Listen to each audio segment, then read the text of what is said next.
desassoreamento dos rios Sarapuí e Iguaçu entre Washington Luiz e Baía de Guanabara, nós vamos navegar por pescadores que você conhece muito bem.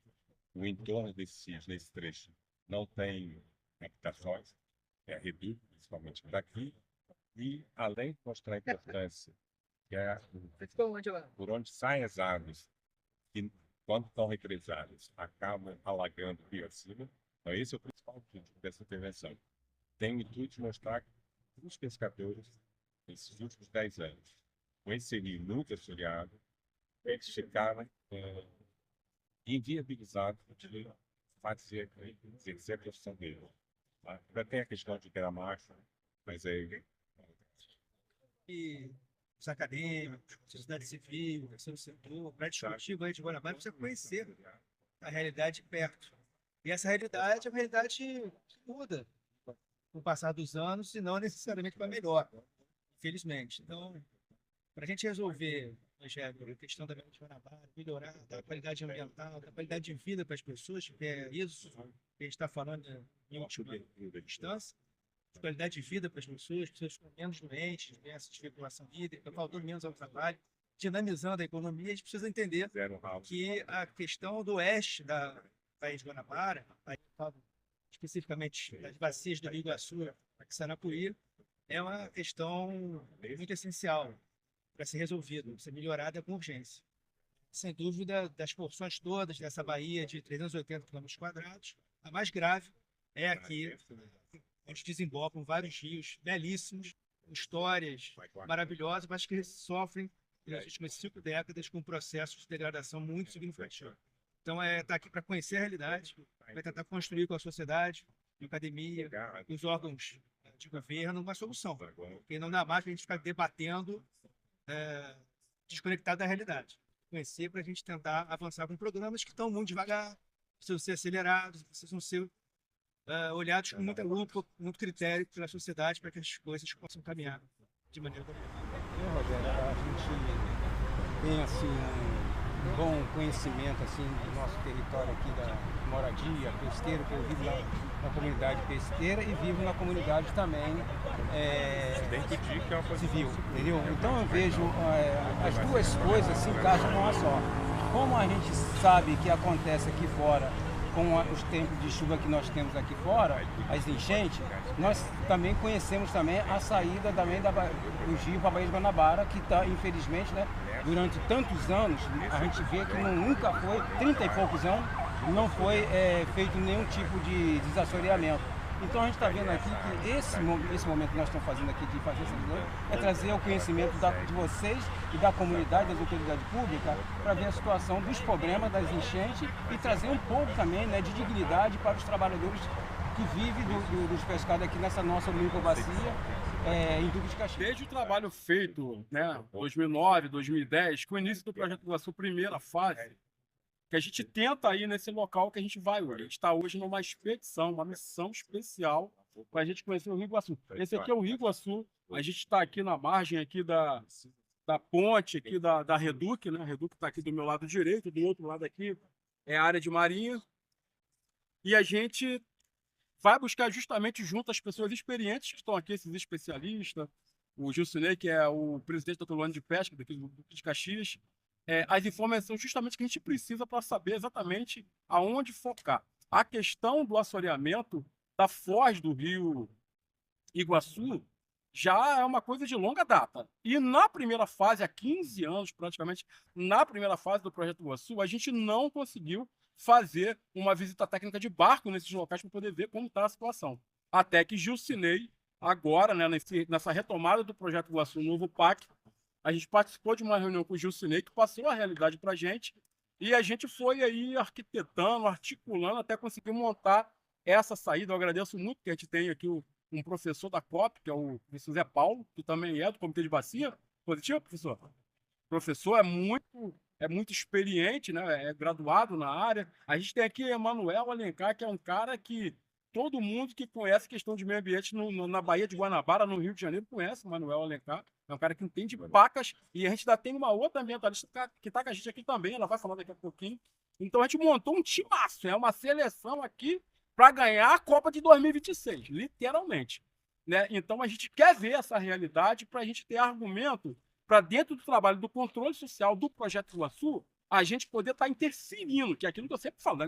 Não adianta que eu não vou medir palavras, a gente vai estar interferindo no processo, mas para a gente precisa de argumentos para levar para as reuniões junto ao governo, para a gente poder dali pautar os pedidos, né? A necessidade de inclusão de alguma coisa, de uma nova fase que vem entrar, a modificação do escopo, essa coisa toda, a fim de quê? A fim de que realmente o Projeto Iguaçu possa atingir a finalidade para que ele foi criado, que é o quê? Mitigar a questão das enchentes no Baixada Fluminense. A gente tem que diminuir o impacto, a gente tem que ajudar as famílias, a gente está vendo o caos que está pelo mundo inteiro, na verdade, por causa da questão das mudanças climáticas. Essa semana, Sri Lanka, Indonésia, Malásia debaixo d'água, a situação é gravíssima, a gente fica preocupado e a gente está aqui buscando fazer a nossa parte, dar a nossa contribuição. Tá? Mais para frente vocês vão ver mais dessa atividade. Meu nome é Marcelo Saito, eu sou uma pesquisadora da área de saneamento, vamos dizer assim, né? Sou gestora ambiental e tenho um mestrado na UFRJ, eu defendi no ano passado, sobre o estudo de gramachas cooperativas aqui. E, de qualquer forma, eu fiz um capítulo introdutório sobre a Ilha de Guanabara. Então, também posso dizer que sou estudante da Ilha de Guanabara. O que acontece? A categoria dos capadores, materiais reciclados e dos pescadores são categorias irmãs. Por que eu digo isso? Quando o pescador está indo, está subindo a Bahia para pescar, ele está voltando com mais plástico e garrafa PET do que peixe. Então, isso é uma questão que, assim, nos causa espécie. Ele poderia estar fazendo a pesca artesanal dele. São gerações, terceira, quarta geração da Guanabara, né? Uma tradição de família, inclusive. São pessoas que estão sendo obrigadas, né? Mesmo fora do defeso, a ter atividade de fazer captação de material reciclado, atividade de então, mas é um desvio, você entende? Ele estaria trazendo o peixe dele, né? E ele acaba tendo que fazer o trabalho. Está tendo que viver os materiais reciclados também. Nossa, acho que isso é uma questão para a gente refletir. O que está acontecendo quando o pescador vai pescar e pesca uma garrafa? Né? Pesca uma sacola plástica. Exatamente. É isso que a gente tem que saber sobre como a gente pode mitigar isso. Talvez eliminar, talvez a gente nem consiga, vai a gente sempre trabalha nessa perspectiva, mas como que a gente faz para manter essa pessoa com a atividade dele, né, de pesca artesanal, com dignidade, podendo viver daquilo que ele sabe fazer. Essa é a questão. Tá? A gente está aqui hoje para fazer essa visita técnica e tentar entender o status de hoje, né, a fotografia do dia de hoje, tentar fazer com que a gente consiga, cada um de nós, com a sua incidência política, técnica, isso é técnica, não é quadro técnico. Como que a gente consegue reverter isso, né?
Aproveita e filma Ela passando. essa água que está saindo daí. Aqui, ó, vai passar. Se você puder. Tá amarrado ali? Marcelo, tá preso ainda ali, ancorado? Ali, tá amarrado. Isso daí. Ali, ó. Um lado tem, Pode apontar, seu Jucinei. olha, um lado tem e o outro lado não tem. Pra que serve isso? A gente não sabemos, né? Não solta o meu barco não, tá? Marcelo, puxa o seu barco pra trás aí, pra pegar lá também, ó, aquela outra saída lá, ó. Puxa teu barco pra lá. Não, eu vou aí. Vai, puxa teu barco. Puxa. Vai lá, segundo. Puxa. Olha lá, a outra saída lá com o tampão, ó. Tá vendo? Uma tá com o tampão, aqui ó, ali ó, olha lá. Uma tá com o tampão quebrado e a outra sem tampão. Pra que serve aquilo ali? Entendeu? A gente não sabe pra que serve, tá bom? Você tá filmando aqui?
Essa parte aqui, ó, toda seca, ó. Vocês estão vendo aqui, ó? na saída do Rio Iguaçu, aqui na Baía de Guanabara. Tudo seco, olha só. Olha a distância disso. Olha a distância disso, quilômetros. É uma ilha praticamente de assoreamento. É uma ilha de assoreamento. Aqui, no meio da Bahia. Aqui, seco, seco, seco. Olha só. O pescador tá me falando aqui que isso aqui vai até a linha vermelha. Olha aqui. Olha a distância disso aqui, ó. Olha a distância disso. Quilômetros e quilômetros e quilômetros. A olho nu não dá pra ver o fim. Não dá pra ver o fim. Do lado de cá é a mesma coisa, indo pra Mauá. Olha aqui. Olha a altura disso. Olha a altura disso daqui e a distância. A altura e a distância. Tá vendo aqui, ó? É muito, muito, muito, muito assoreamento. Muito, não é pouco não. Quilômetros e quilômetros e quilômetros. É praticamente um bloqueio. Olha aqui. Olha aqui, ó. É uma praia. Se formou uma praia. Aqui, ó. Uma praia de assoreamento. Quando eu olhava, né, pelo satélite de cima e nos vídeos, na minha visão, eu achava que tinha uma profundidade e só tinha aquela mancha escura, né?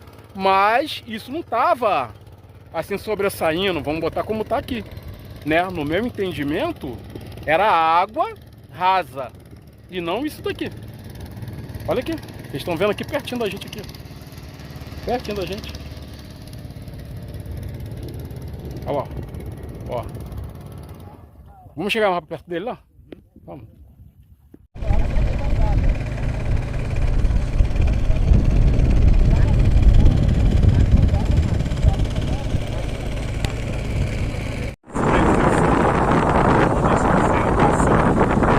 Aqueles são os pescadores que marcam, né?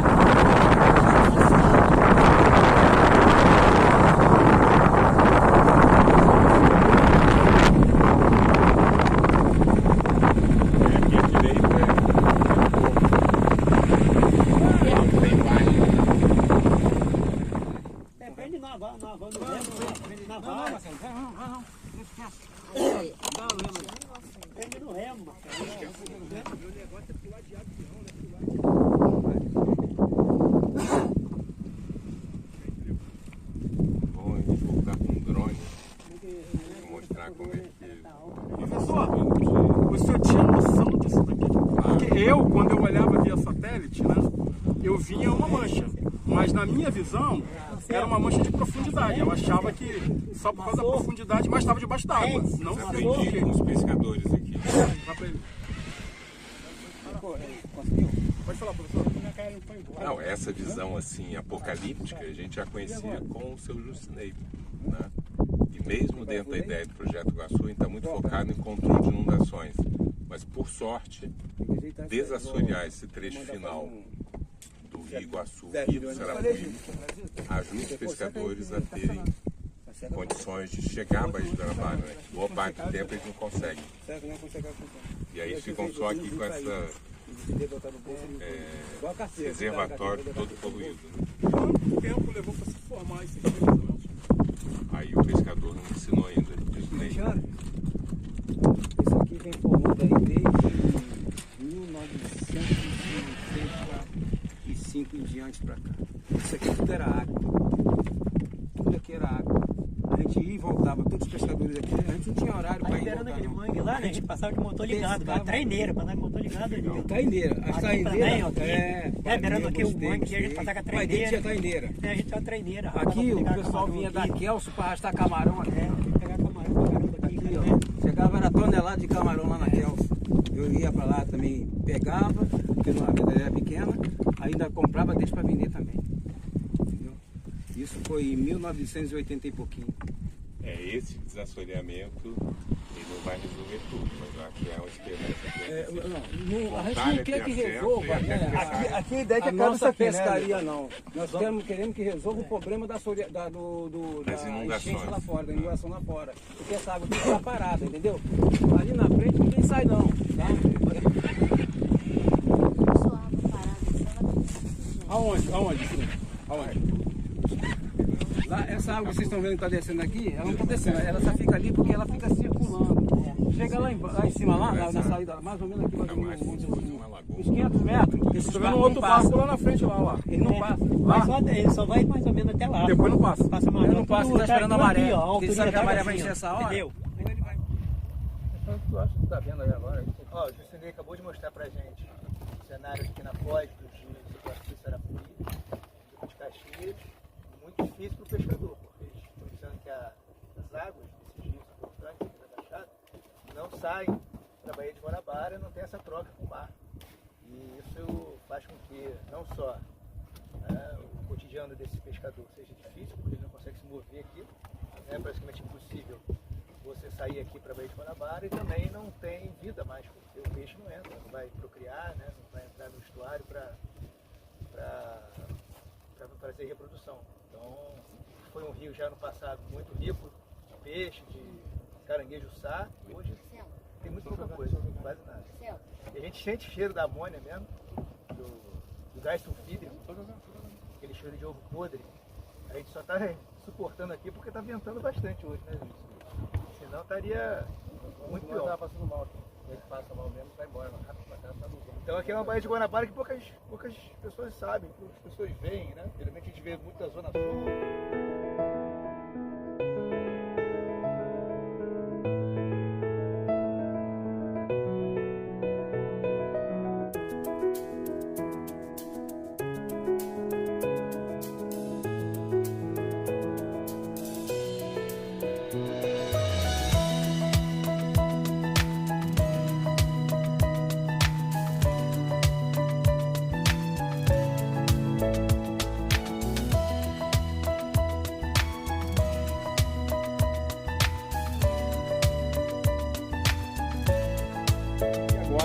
Eu estava conversando agora há pouco com o pescador Marcelo, que está aqui atrás de mim, vocês vão falar com ele aqui agora. E o Marcelo estava passando para a gente aqui, né, a realidade, um pouco da realidade deles. Marcelo é morador de Duque de Caxias também, né, é pescador, não é impactado diretamente pelas enchentes, mas a gente vai ver o outro lado da coisa, que é a questão do rio influencia diretamente na vida, no particular dessas pessoas. Marcelo, fala um pouquinho pra gente, cara, da tua realidade, o quanto, né, esse problema do assoreamento do rio prejudica vocês, né, e a expectativa de vocês com essas obras que estão para chegar. Prejudica muito mesmo, porque a gente, cada dia que passa, vai ficando pior mais ainda, entendeu? A gente não consegue mais viver aquela vida que a gente vê de pegar peixe direto, que a gente pegava direto peixe, agora hoje em dia a dificuldade está atrapalhando muita gente também. De atravessar para um lado para o outro, não tem condição, a gente... Estamos lutando, tá vendo? Todo dia a gente luta para mas a nossa situação sempre é tudo seco aí, a gente tenta atravessar para o outro lado, não consegue. E quando a gente consegue atravessar para o outro lado, a gente não consegue voltar, tem que pegar a maré, às vezes é meia-noite, 1h da manhã que a gente tem que esperar para poder vir embora, para atravessar e ir embora para casa, né? E é desse jeito aí, que isso aqui era tudo cheio de tainha, vão sumindo, cada dia que passa o peixe vão sumindo, vão recuando por causa da poluição, toda a sujeira que tem ali. E tá desse jeito aí, o rio tá tudo desse jeito aí, a gente não consegue mais trabalhar direito, não tem condição de a gente trabalhar. A gente luta, chega em casa cansado, tá entendendo? Às vezes a nossa esposa até briga com a gente, pra gente caçar outra coisa para fazer da vida, mas é uma coisa que a gente gosta. Desde 14 anos que eu venho pescando, meu pai foi pescador, caranguejeiro, então saí de família, tá entendendo? É de família, a gente vem lutando, então criando nossos filhos desse jeito aí, lutando também. E deixa eu te falar, mas você já pegou uma outra realidade diferente dessa que a gente está vendo aqui agora? Não, piorando cada dia. Mas no passado? No passado era melhor, não era. Eu vou falar que não era melhor. A gente tinha mais condição de pegar mais peixe, essas coisas tudo, entendeu? Não era tão poluído quanto não era tão hoje. Poluído, que o peixe ia desovar lá perto da nossa casa, lá no Sarapuri. O peixe era num canal que tem lá. As tainhas ia desovar lá. Hoje em dia, para a gente pegar um peixe, a gente tem que vir aqui e ainda chegar aqui, a gente não consegue pegar aquele peixe que a gente quer para poder vender, para sustentar a nossa família. E essa luta que a gente vai vivendo, entendeu? Ali que não é meu, não. Lá passa outra tubulação também da Transpetro, entendeu? Lá, passa aqui no 2000, já tudo Tá. A tubulação tem vários setoriamentos. Entendi. Não, essa informação ela é fundamental na hora de dragar. Você dragar e pegar a situação. Se eu não me engano, tá meio metro da água, não é isso? Não é isso? Tem uma tubulação dessa aí que o pescador já tinha falado com a gente, tá a meio metro, você não conseguiria nem passar de barco. Mas no comitê da Reduc, onde eu e o Gilson estamos, a gente conseguiu evoluir em várias coisas e uma delas é a Transpetro. Estava na última reunião, ela vai participar desse grupo de trabalho com o Ministério Público, coisa e tal, Não dá ruim. para a dragagem ser feita direitinho. Vamos Só, informar a máquina chega lá e... zebra. Vai a gente no Fantástico. Não tem como fugir. Vai a gente no Fantástico. Você arranca a tubulação. que falou, né, professor? Aquela cirurgia. Eu tô aqui agora com um dos pescadores também que veio nessa expedição com a gente aqui até a Baía de Guanabara, que é o Everton. O Everton também é morador de Caxias, morador ali do bairro Sarapuí, né? Everton, fala um pouquinho pra gente da tua realidade. Quanto tempo você trabalha com pesca, né? Fala um pouco dessa realidade que você vive aí com relação à questão do rio, né? Quanto isso impacta a tua vida, a tua família. Meu nome é Everton, né? Pesco há 5 anos. O que eu observo é que a gente tem que largar uma quantidade de rede muito grande para poder pegar um peixinho. Para poder 10 peixinho que eu falo é 10 quilos, 20 quilos. E vem tudo na rede, né? Vem sofá, vem pneu, caixote, colchão. E os mais antigos, né, falam que quando era mais fundo, que pela teoria isso aqui estufou, eles falam que a tainha entrava na Baía de Guanabara, vinha desovar por aqui e tinha um boto, né? O boto também vinha predar essas tainhas e a tainha vinha invadindo isso aqui tudo, melhorando a pesca. E aqui, mesmo com essa poluição, ainda dá bastante peixe. Acredito que se tiver um projeto sério aí de sensoriamento aqui, dessa mais ou menos 1.000 na área que vai aqui beirando de Magé, Mauá ali, até a linha vermelha. Eu acho que Jardim Gramacho, vai até a linha vermelha. Acredito que eu tenho esperança que isso pode ficar bom. Entendi. Vem pra mim.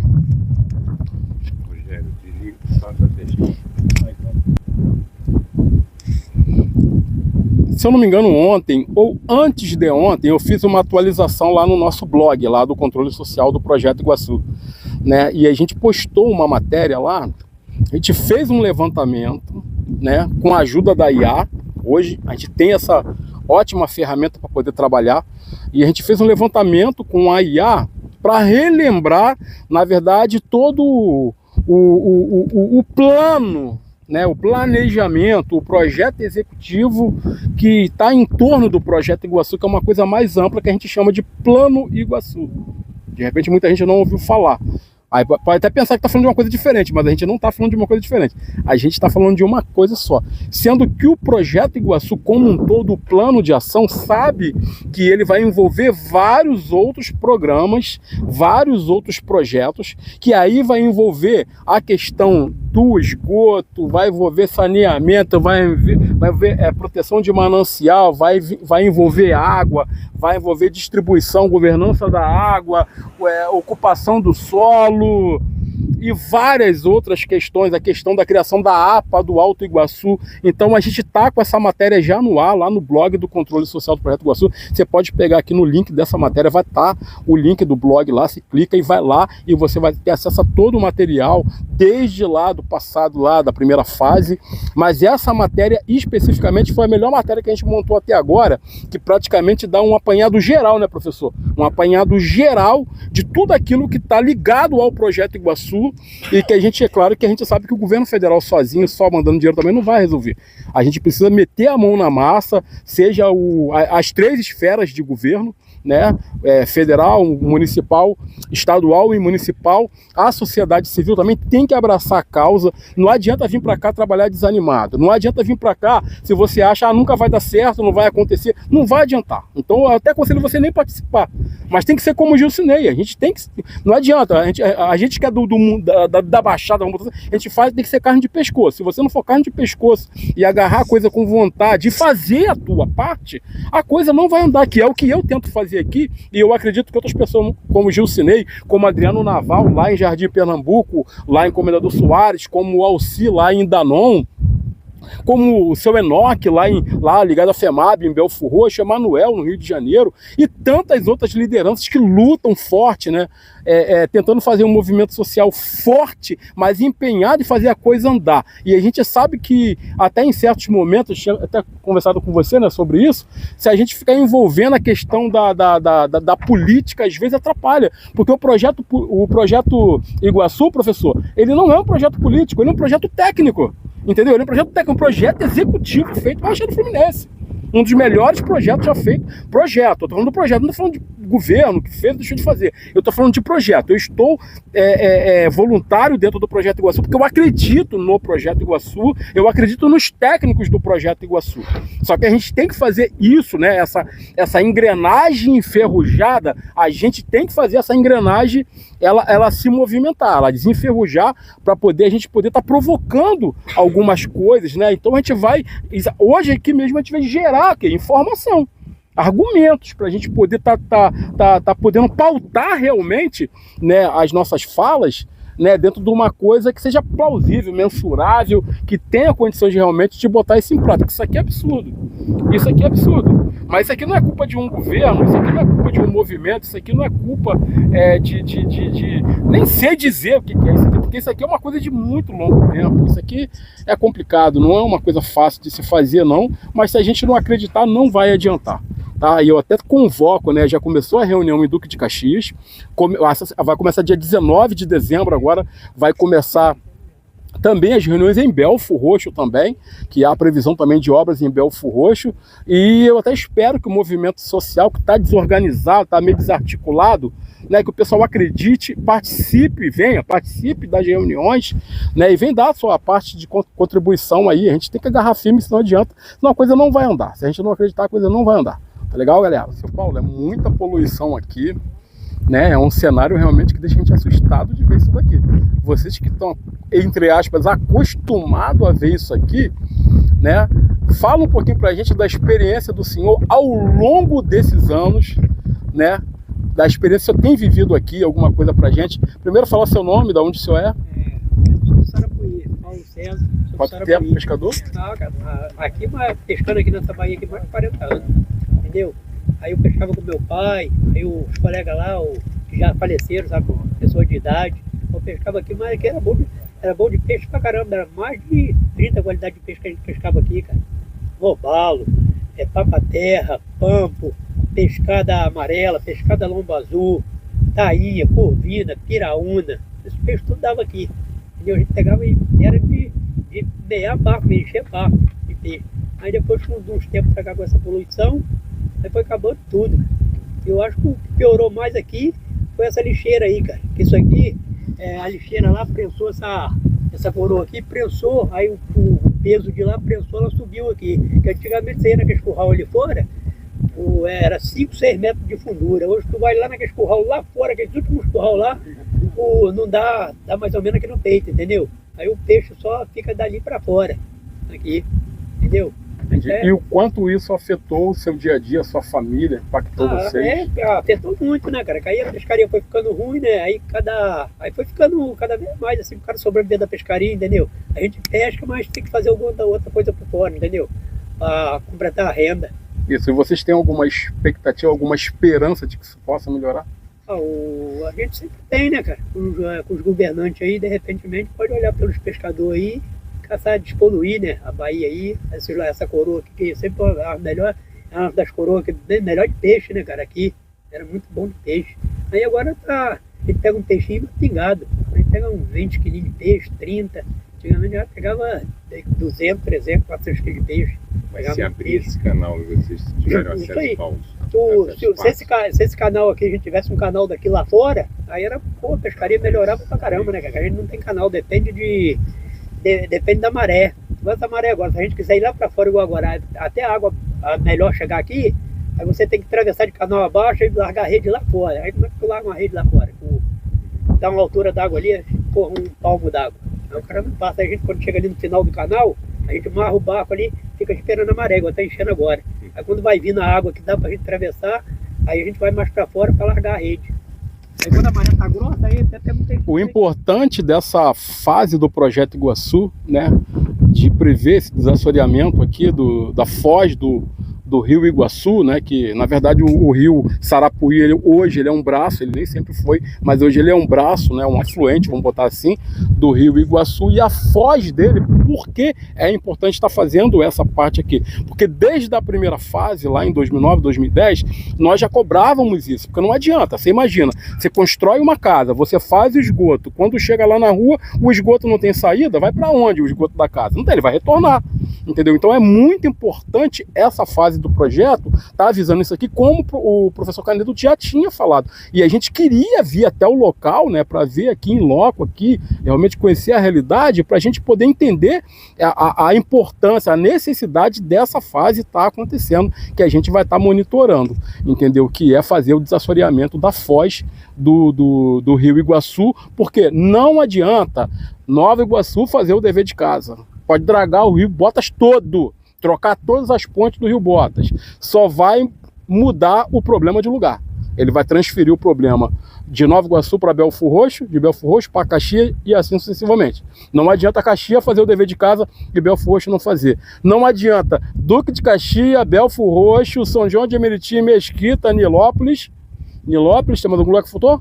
Belford Roxo, fazerem um dever de casa e a foz do rio Iguaçu, e a foz do rio Sarapuí e a foz daqui lá também do rio Botas não serem feitas. Não adianta, que não vai ter saída, vai dar retorno de tudo. Por quê? Porque nós estamos dentro de uma bacia chamada Baixada Fluminense.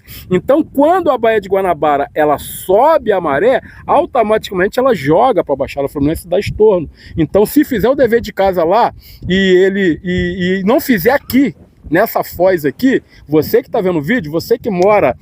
Vamos especular, você que mora no Capivari, você que mora no Amapá, você que mora no Lote 15, você que mora no Jardim do IP, no Parque Colonial, do Boa Sorte, na Chatuba, Comendador Soares, você que mora em Vila Paulina, em São Vicente, vai embora! Você tá ferrado, você tá lascado.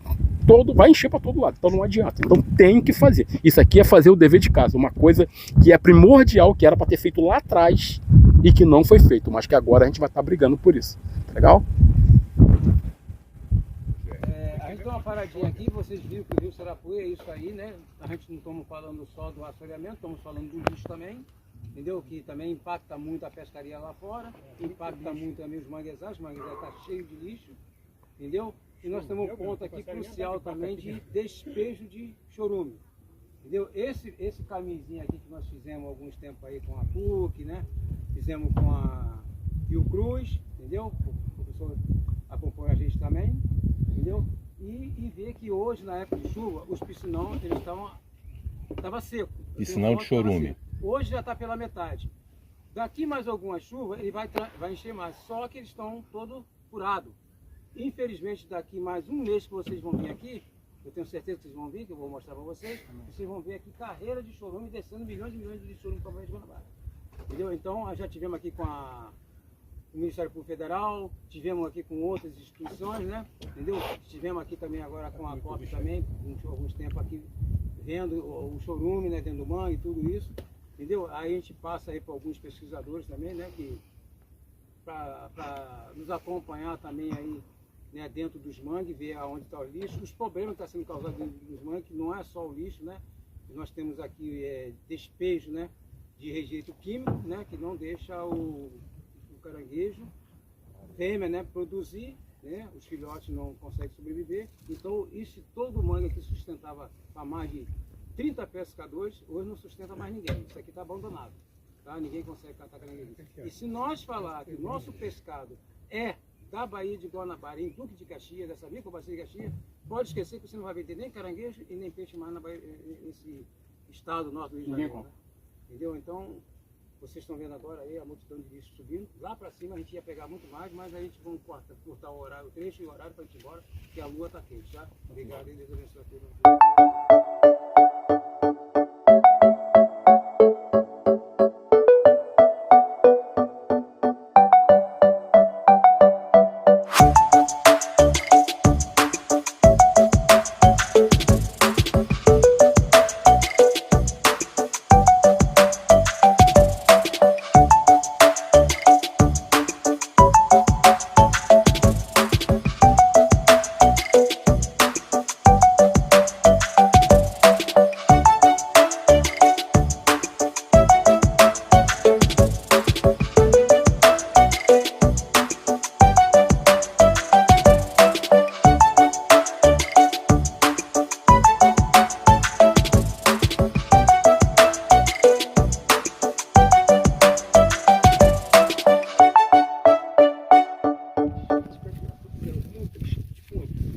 Muito enchente, entendeu? Muito.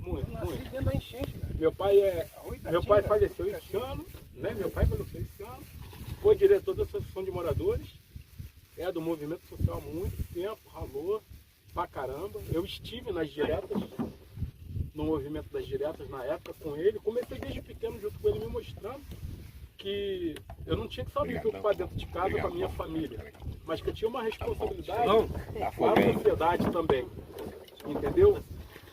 E então eu ia para as reuniões da Associação de Moradores, eu ajudava eles lá, né, na hora, porque a gente era na época que fazia festinha para arrecadar dinheiro para comprar um cano, para comprar um fogão para a Associação de Moradores, né?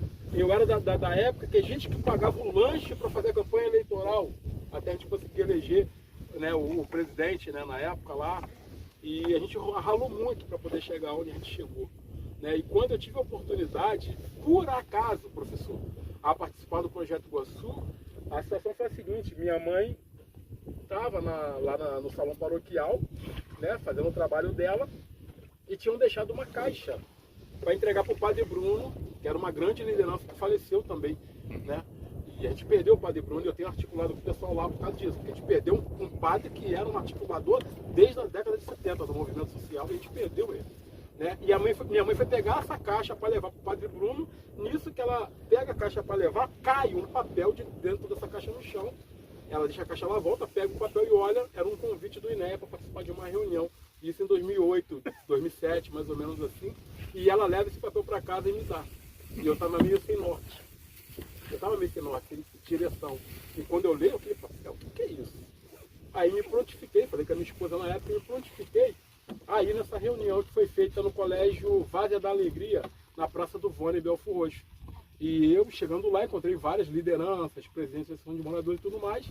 E quando eles passam no telão, né, tudo que era previsto, né, que eles queriam fazer através do Projeto Iguaçu, e quando eu vejo aquilo de transformar, né, áreas desocupadas em praças e parques inundáveis, tirar as famílias de área de risco, aquela coisa toda, que eu nunca tinha visto nada parecido e orçado em mais de R$1 bilhão na época, eu fiquei de boca aberta. Meu Deus do céu, eu falei, não é Deus, porque você não ora, tua família não ora, tua família não ora. Quantas vozinhas que a gente não conhece, que está lá na Baixada Fluminense, que ora, que está lá, que não conhece ninguém, que não tem acesso à política, que não entende de nada. Ela só tem o único recurso que ela tem é fazer uma oração. Fazer uma oração. Aí como que eu vejo, Disney? Pô, será que Deus vai ficar de braço cruzado vendo? Deus é esse carrasco de ficar de braço cruzado e vendo a senhorinha pedindo ajuda. Ele falou na palavra dele que se o homem pedisse se o filho pedisse ao pai um pão, ele não daria pedra. Se pedisse um peixe, não daria serpente. Como que Deus vai ver e não vai se sensibilizar com as pessoas, né? Então, quando eu vi aquilo ali, eu falei, não, isso tem a mão de Deus, isso tem o dedo de Deus.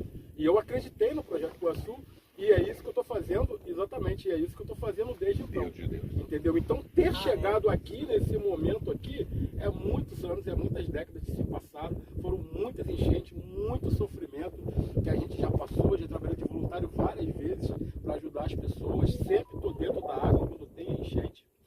Sempre lá encarando, apesar de a gente não ver reconhecimento, apesar da população na hora do vamos ver votar no outro candidato, no cara que pagou o voto, naqueles salvadores da pátria que sempre aparecem. Apesar disso, eu continuei fazendo a minha parte, entendeu? Agora, e que é o que eu continuo fazendo. Então, chegar até aqui hoje e estar com esse grupo reunido, que eu estou aqui hoje, que eu considero uma seleção brasileira, é um privilégio, é uma honra para mim estar aqui. Rogério, você conheceu o seu Daniel? Com certeza. Ele foi fundamental nessa parte inicial, que não é a parte de obras, na década de 90, aos técnicos e que tinham reuniões frequentes, como o Canedo falou, com essas associações para ver o que eles achavam que devia ser feito. Esse é um período muito importante que a maioria das pessoas não conhece. Conhece no máximo na época de obras, mas essa parte inicial, eu acho que ela tem que ser contada também para as pessoas entenderem. E fico muito satisfeito do teu testemunho. Realmente você está Eu só fiquei Tá sabendo sabendo. do falecimento do seu Daniel agora, quando eu voltou a É reunião. mesmo? Porque o pessoal da antiga quase não usa internet. É Aí meu telefone foi trocado também, então eu perdi contato com muita gente. Então a gente tem, a princípio, a gente tem 2 falecimentos. Que é o seu Daniel e uma outra pessoa que brigava pra caramba, que era a dona Elza, né? Tá, isso aí tem que resgatar essa de Jardim das história. Acácias, Itaipu, em Belfort Roxo, a senhora de idade já, que era guerreira, que faleceu também. Vê se E você Eliane? aproveita esse período para a gente Eliane? resgatar. Eliane da Então. Prata, Manhoso, também. Traz que esse ficava pessoal. ferrenha, que faleceu. Esse é um pedido que eu te faço. Você tem muitos registros da mídia, até do próprio Canedo, do Projeto Iguaçu, mas traz esse pessoal que, sem dúvida, eram liderança e vão fazer falta. Né? Pelo menos o que eles fizeram antes, que seja inspirador. Muito bom.